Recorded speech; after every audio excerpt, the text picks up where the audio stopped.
1945 में जापान के दो शहर हिरोशिमा और नागासाकी ऐसी तबाही से गुजरे जो मानव इतिहास में पहले कभी नहीं देखी गई।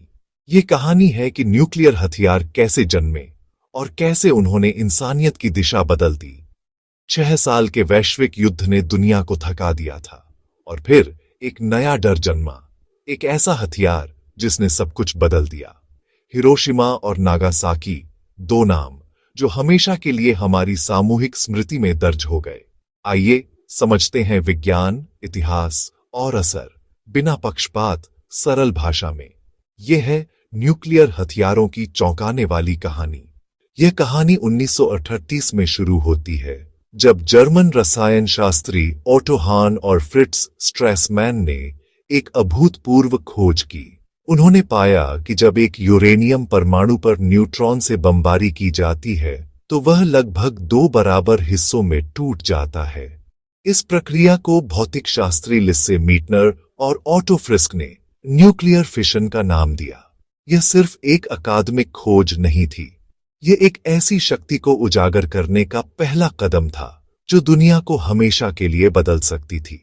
जब यूरेनियम का नाभिक टूटता है तो भारी मात्रा में ऊर्जा और 2 से 3 नए न्यूट्रॉन निकलते हैं। अगर ये न्यूट्रॉन दूसरे यूरेनियम नाभिकों से टकराते हैं तो वे भी टूट जाते हैं और यह प्रक्रिया एक अनियंत्रित श्रृंखला में बढ़ती जाती है। यही विस्फोटक चेन रिएक्शन की कुंजी है, जो परमाणु बम का आधार है। इस ऊर्जा की विशालता को आइंस्टीन के प्रसिद्ध समीकरण EHmc2 से समझा जा सकता है। यह बताता है कि पदार्थ का एक छोटा सा कण भी अगर पूरी तरह से ऊर्जा में बदल जाए तो विनाशकारी शक्ति पैदा कर सकता है। द्वितीय विश्व युद्ध के साये में यह डर फैल गया कि नाजी जर्मनी इस नई तकनीक का इस्तेमाल कर एक अजेय हथियार बना सकता है। इसी चिंता ने देशों को एक खतरनाक हथियारों की दौड़ में धकेल दिया। 1942 में अमेरिका ने इतिहास की सबसे महत्वाकांक्षी वैज्ञानिक परियोजनाओं में से एक शुरू की, मैनहट्टन प्रोजेक्ट। इसका नेतृत्व सैद्धांतिक भौतिकशास्त्री जे. रॉबर्ट ओपेनहाइमर ने किया। उनके साथ एनरिको फर्मी और रिचर्ड फाइनमैन जैसे उस दौर के महानतम दिमाग दिन रात इस गुप्त मिशन में लगे रहे, जिसका एकमात्र लक्ष्य था मित्र राष्ट्रों से पहले परमाणु बम बनाना। ओक रिज, टेनेसी, हैनफोर्ड, वॉशिंगटन और लॉस अलामोस, न्यू मैक्सिको, ये विशाल गोपनीय सुविधाएं थीं जहां यह मिशन हकीकत में बदला। चुनौती बहुआयामी थी। प्राकृतिक यूरेनियम से दुर्लभ U-235 आइसोटॉप को अलग करना, जिसे एनरिचमेंट कहते हैं, परमाणु रिएक्टरों में एक नया तत्व प्लूटोनियम बनाना, और सबसे मुश्किल एक ऐसे तंत्र का निर्माण करना जो एक विनाशकारी चेन रिएक्शन को शुरू और नियंत्रित कर सके। महीनों के अथक प्रयास के बाद 2 मुख्य डिजाइन तैयार हुए, यूरेनियम आधारित लिटिल बॉय गन टाइप और प्लूटोनियम आधारित फैट मैन इम्प्लोजन टाइप। जैसे जैसे वे सफलता के करीब पहुंचे, कई वैज्ञानिक इस बात को लेकर चिंतित हो गए कि वे क्या बना रहे हैं। वे जानते थे कि यह ताकत मानवता के लिए वरदान भी हो सकती है और एक ऐसा अभिशाप भी जो सब कुछ खत्म कर दे। अब सच का पल आने वाला था। न्यू मैक्सिको के रेगिस्तान में दुनिया का पहला परमाणु परीक्षण करने की तैयारी पूरी हो चुकी थी। न्यू मैक्सिको के रेगिस्तान में इद गैजेट नाम का प्लूटोनियम बम टॉवर पर तैयार था। सुबह 5:29:45, सांसें थमी, उंगलियां क्रॉस्ड। रेगिस्तान सूरज से भी तेज चमका, रंग बदले, हवा तपिश से कांपी। कुछ सेकंड बाद गूंजता धमाका, धरती हिल गई, शॉक वेव फैल गई, आग का विशाल गोला उठता गया और दुनिया एक नए युग में दाखिल हो गई। ओपेनहाइमर ने कहा, now I am become death, the destroyer of worlds। एक ठंडी सच्चाई। ट्रिनिटी सफल था, मगर यह जीत खामोश और भारी थी। 6 अगस्त 1945 की सुबह हिरोशिमा एक साफ नीले आसमान के नीचे जागा। यह एक हलचल भरा शहर था जो दक्षिणी जापान में एक महत्वपूर्ण औद्योगिक और सैन्य केंद्र था। लोग अपने काम पर जा रहे थे, बच्चे स्कूल की तैयारी कर रहे थे और शहर अपनी सामान्य दिनचर्या में व्यस्त था। किसी को भी इस बात का अंदाजा नहीं था कि इतिहास का सबसे विनाशकारी क्षण बस कुछ ही मिनटों की दूरी पर है। सुबह 8:15 पर अमेरिकी B-29 बॉम्बर, जिसका नाम एनोला गे था, शहर के ऊपर से गुजरा। ज्यादातर लोगों ने इस अकेले विमान पर ध्यान नहीं दिया क्योंकि टोही विमानों का दिखना आम बात थी।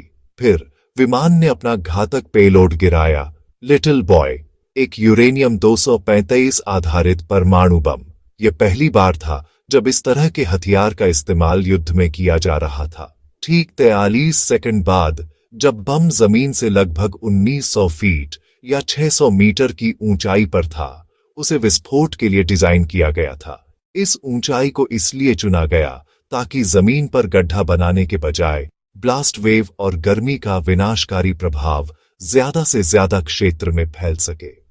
एक पल में एक चुभती हुई, अंधी कर देने वाली रोशनी ने पूरे शहर को ढक लिया, जैसे आसमान में एक छोटा सूरज उग आया हो। इसके साथ आई असहनीय गर्मी की एक लहर जो प्रकाश की गति से फैली। विस्फोट के केंद्र में तापमान लाखों डिग्री सेल्सियस तक पहुंच गया। करीब 1 मील के दायरे में सब कुछ तुरंत जलकर राख हो गया। लोगों की परछाइयां दीवारों और फुटपाथ पर छप गईं, जबकि उनके शरीर भाप बन गए। गर्मी के तुरंत बाद एक जबरदस्त शॉक वेव ध्वनि की गति से भी तेज रफ्तार से बाहर की ओर फैली। इसने अपने रास्ते में आई लगभग हर इमारत को समतल कर दिया और मीलों दूर तक खिड़कियों के शीशे चकनाचूर हो गए। शहर के पारंपरिक लकड़ी के घर पल भर में आग की लपटों में घिर गए, जिससे एक विशाल और भयंकर फायर स्टॉर्म पैदा हुआ। इस आग के बवंडर ने शहर के बड़े हिस्से को अपनी चपेट में ले लिया और जो कुछ भी बचा था उसे जलाकर राख कर दिया। हाइपोसेंटर यानी विस्फोट के ठीक नीचे का इलाका एक पल में पृथ्वी के चेहरे से मिट गया। यहां जीवन का हर निशान गायब हो गया। लोग सचमुच वाष्प बन गए। शुरुआती कुछ क्षणों में ही अनुमान है कि 70,000 से 80,000 लोग मारे गए। भीषण गर्मी, विनाशकारी शॉकवेव और उसके बाद लगी आग के कारण यह एक अकल्पनीय मानवीय त्रासदी थी। कुछ ही मिनटों में सुबह का साफ नीला आसमान धूल, धुएं और मलबे के एक विशाल काले बादल में घिर गया, जिसने शहर को अंधेरे में डुबो दिया। शहर के लगभग सभी अस्पताल नष्ट हो गए थे और अधिकांश डॉक्टर और नर्स या तो मारे गए थे या बुरी तरह घायल थे। जो लोग बच गए थे उनके लिए मदद के हाथ बहुत कम पड़ गए।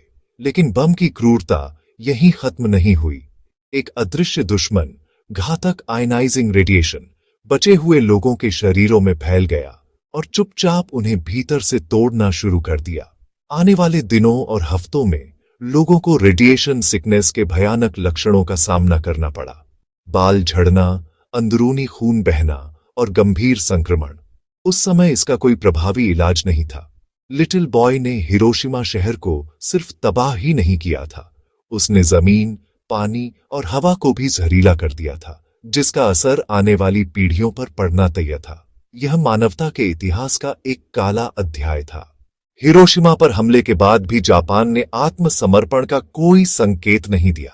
इसलिए 3 दिन बाद 9 अगस्त को मेजर चार्ल्स स्वीनी की कमान में B-29 बॉम्बर बॉक्सकर ने एक और परमाणु मिशन के लिए उड़ान भरी। उनका प्राथमिक लक्ष्य कोकुरा शहर था, जो जापान के सबसे बड़े शस्त्रागारों में से एक था। लेकिन कोकुरा के ऊपर घने बादल और धुएं ने लक्ष्य को पूरी तरह से छिपा दिया था। 3 बार चक्कर लगाने और ईंधन के खतरनाक रूप से कम होने के बाद दल को मिशन रद्द करने और अपने दूसरे लक्ष्य नागासाकी की ओर मुड़ने के लिए मजबूर होना पड़ा। नागासाकी पहाड़ियों और घाटियों के बीच बसा एक शहर था, जो एक बड़ा बंदरगाह और महत्वपूर्ण औद्योगिक केंद्र था। इसकी बनावट हिरोशिमा के सपाट मैदानों से बिल्कुल अलग थी, जिसने बाद में तबाही के असर को भी प्रभावित किया। नागासाकी पर भी बादल छाए थे, लेकिन आखिरी पलों में बादलों में एक दरार दिखी।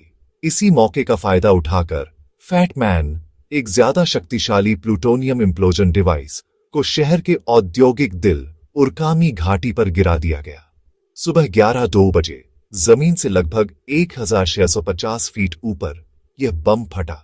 इसने लगभग 21,000 टन TNT के बराबर ऊर्जा छोड़ी, जिससे घाटी एक आग के गोले में तब्दील हो गई।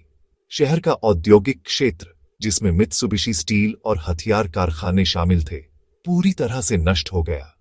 इसके साथ ही घर, स्कूल, अस्पताल और पूर्वी एशिया का सबसे बड़ा चर्च उरकामी कैथेड्रल सब कुछ पल भर में मलबे में बदल गया। शहर की पहाड़ी भू आकृति ने एक अजीब भूमिका निभाई। इसने विस्फोट के सीधे प्रभाव से शहर के कुछ हिस्सों को बचा लिया, जिससे तबाही का कुल फैलाव हिरोशिमा की तुलना में कम रहा। फिर भी अनुमान है कि लगभग 40,000 लोग या तो तुरंत या हमले के पहले दिन ही मारे गए। आने वाले हफ्तों और महीनों में रेडिएशन की बीमारी और गंभीर चोटों के कारण हजारों और लोगों ने दम तोड़ दिया। ठीक उसी दिन सोवियत संघ ने भी जापान के खिलाफ युद्ध की घोषणा कर दी और मंचूरिया पर हमला कर दिया। 2 परमाणु हमलों और सोवियत आक्रमण के दोहरे दबाव ने जापानी नेतृत्व को तोड़ दिया। 15 अगस्त 1945 को सम्राट हिरोहितो ने रेडियो पर जापान के आत्मसमर्पण की घोषणा की। दूसरा विश्व युद्ध आखिरकार समाप्त हो गया था, लेकिन इसकी कीमत बहुत भयानक थी। युद्ध में जीत तो हुई, पर इन 2 शहरों में मारे गए लाखों निर्दोष नागरिकों का दुहक और पीड़ा हमारी सामूहिक चेतना पर एक स्थायी सवाल बनकर रह गया है। बचे लोगों को हिबाकुशा कहा गया। उनके जख्म दिखते भी थे और छिपे भी। रेडिएशन से कैंसर, ल्यूकेमिया, थायराइड रोग बढ़े, इलाज सीमित था।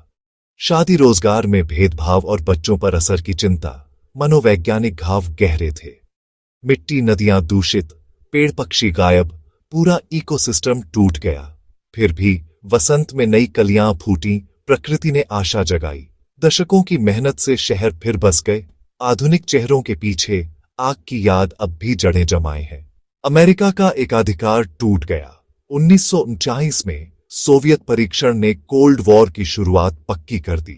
हाइड्रोजन बम, हिरोशिमा से सैकड़ों हजारों गुना शक्तिशाली हथियार, म्यूचुअली एश्योर्ड डिस्ट्रक्शन, इतना बड़ा जखीरा कि कोई पहले हमला न करे। दशकों तक दुनिया पर सर्वनाश का साया। लोग ड्रिल्स करते, शेल्टर बनाते रहे। लंबी दूरी के बॉम्बर, आईसीबीएम और पनडुब्बी लॉन्च मिसाइलें तैनात हुईं। 80 के दशक में 77,000 से आज करीब 13,000 संधियों ने संख्या घटाई, पर खतरा अब भी कायम है। फैलाव और आतंक के खतरे, दुनिया को सतर्क और शांति प्रतिबद्ध रहना होगा।